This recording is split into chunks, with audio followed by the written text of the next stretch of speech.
قل يا عظيم أنت العظيم طاهر القلب نقي Pokoknya yang penting soleh alim. Makanya saya berkali-kali cerita, saya punya sanad sampai Sufyan bin Uyainah, itu termasuk gurunya Imam Syafi'i. Ya, gurunya Imam Syafi'i itu yang paling masyhur itu Muslim bin Khalid Az-Zanji ketika kecil. Beliau diajari sufi oleh Sufyan bin Uyainah. Kemudian ngaji hadis sama Imam Malik. Cuma di Indonesia yang terkenal beliau hanya muridnya siapa? Imam Malik. Sebenarnya dia ngaji lama itu malah sama Sufyan bin Uyainah. Sufyan bin Uyainah ini yang punya riwayat bahwa Nabi Isa dan Nabi Yahya pernah bertemu. Ketika bertemu di satu kampung, sing Nabi Isa tanya, "Aina sirarun nas?" Lalu rumahnya orang-orang fasik di mana? Sing Nabi Yahya selalu tanya, "Aina khiyarun nas?" Lalu rumahnya orang-orang baik di mana? Ini sama-sama Nabi dan sama-sama muda. Kita tahu Nabi Isa juga wa atainaul hukma napa? Sobia. Nabi Yahya ya Yahya khudil kitab bi quwwah wa atainaul hukma sobia. Nabi Yahya juga mulai cilik alim. Nabi Isa juga mulai cilik alim. Wa yukallimun nasa fil mahdi. Ini sama-sama orang alim mulai kecil, hanya dua itu, Yahya dan siapa? Isa. Itu sezaman. Saya ulang lagi, sezaman. Sama-sama anaknya orang keren, Yahya bin Zakaria, anaknya Nabi. Isa bin Maryam adalah wali besar nasabnya. Akhirnya Nabi Isa yang mulai tanya, "Limada tas'al aina khiyarun nas?" Kenapa kamu tanya rumahnya orang-orang baik di mana? Kata Nabi Yahya, kumpul orang soleh itu enak, nyaman. Ya kan nyaman kan kumpul orang soleh, tidak ada narkoba, tidak ada kegaduhan, tidak ada berisik. Terus gantian Nabi Yahya tanya, "Limada tas'al aina sirarun nas?" Lalu kenapa Anda tanya di mana rumahnya orang-orang buruk? Terus kata Nabi Isa, "Anan Nabi, saya ini Nabi, biman zilati tabib, ibarat dokter, udawil marto. Maka saya mengobati yang sakit." Kalau Anda seorang dokter, nyari sampling penyakit, nyari di endemik daerah penyakit apa daerah sehat? Penyakit. Ya tapi kalau kamu takut ketularan, nyari daerah sehat apa daerah berpenyakit? Itu sama-sama madhab dalam ilmu. Dulu itu ya biasa, perbedaan seperti itu biasa saja. Karena semuanya karena ilmu. Sekarang enggak, kubu sebelah yang ngotot, kubu sebelah ya dalile pokoknya.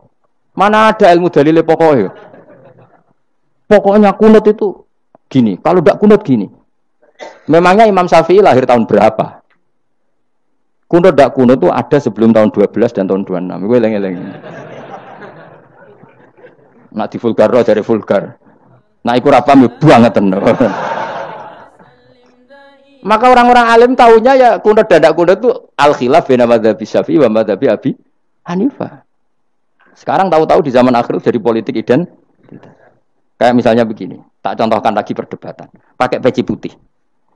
Gus Naji itu putranya Mbah Mun, meyakini pakai peci putih itu sunat sehingga santrinya pakai peci putih. Mbah saya Kiai Hamid Pasuruan juga pakai peci putih.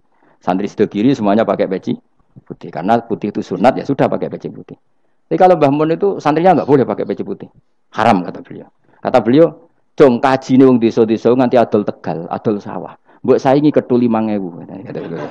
Nglarakno atine wong dosa apa haram? Dosa, Mbah. Lah ya iku dosa, mulane haram.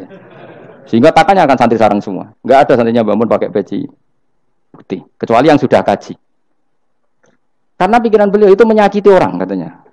Karena kaji ini adol Tegal disaingi 5.000. Tapi Mbah Mun sebagai orang alim yang membiarkan pondoknya Gus Naji pakai peci putih. Mbah Naji juga membiarkan ketika pondoknya Mbah Mun pakai hitam. Makanya saya keterusan peci. Saya itu sudah kaji, tapi karena saya mulai dulu nggak pernah pakai peci putih terus keterusan sampai sekarang. Tapi suatu saat aku juga nganggu kan, entah kapan suatu saat. Jadi aku soal Nabi keturunan iri, keterusan diharamno terus kebablasan ini. Itu logika istihad.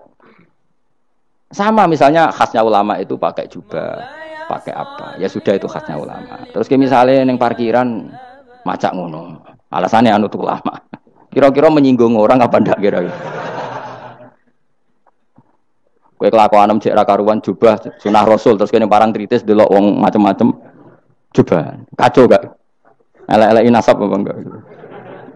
Boy orang itu mikir. Jadi karena ada selalu masalah ijtihadiyah. Abdullah bin Mas'ud dulu itu kalau sholat itu nggak pernah pakai baju resmi, seringnya pakai sarung tok, kadang nggak pakai baju. Ketika ditanya, "Kamu ashabu Rasulillah, kenapa sholat dengan cara seperti itu?" Terus beliau ngendikan, "Wong ben roh nak standar minimal sholat seperti ini. Kalau saya sholat selalu pakai pakaian sempurna, nanti dikira itu aturan fardu dan umat menjadi berat." Sampai seperti itu ulama menjaga konstitusi bahwa yang penting dalam sholat adalah satrul aurah. Zaman itu sudah sahabat dan tabiin karena Nabi sudah wafat itu sudah pakai pakaian lengkap.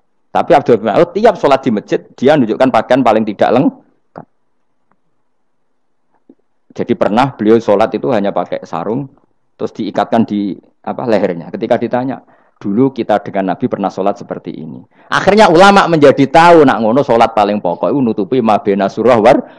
Andai kan tidak ada cerita Abdullah bin Mas'ud mungkin dikira sholat syarat sahnya ya seperti itu.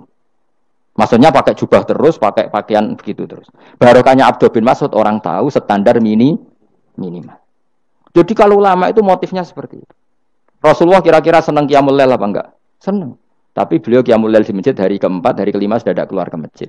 Karena Nabi kalau selalu melakukan nanti dikira fardu. Tapi kalau enggak melakukan nanti orang enggak qiyamul lail. Maka Nabi pernah melakukan ya pernah tidak.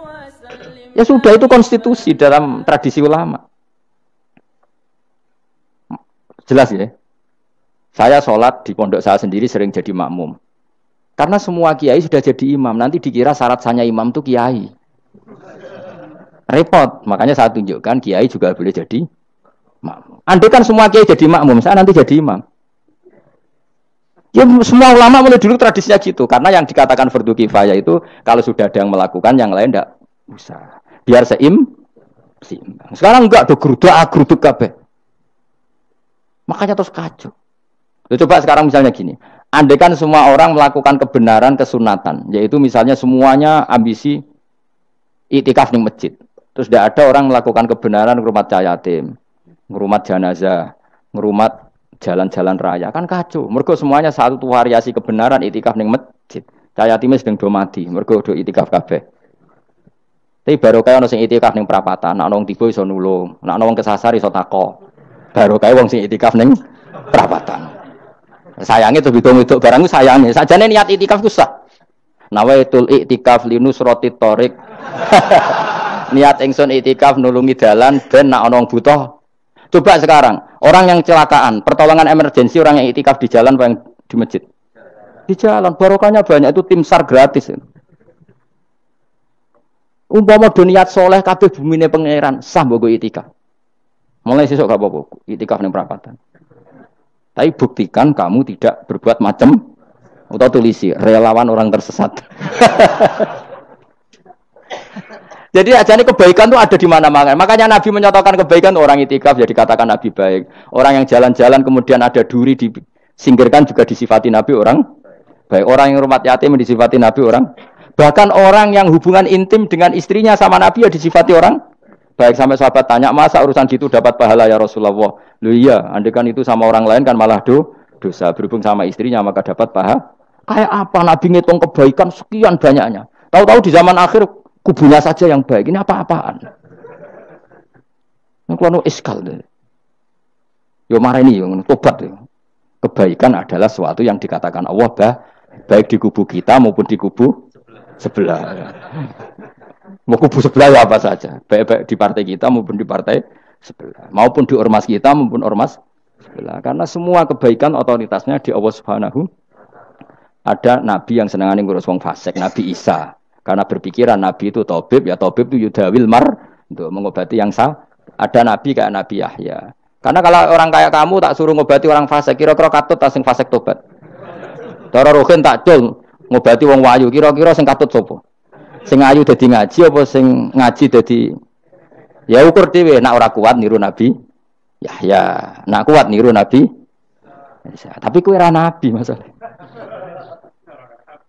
Ya sudah, yang penting roh ilmunya. Bahwa dulu itu biasa. Maulaya salli wa sallim daiman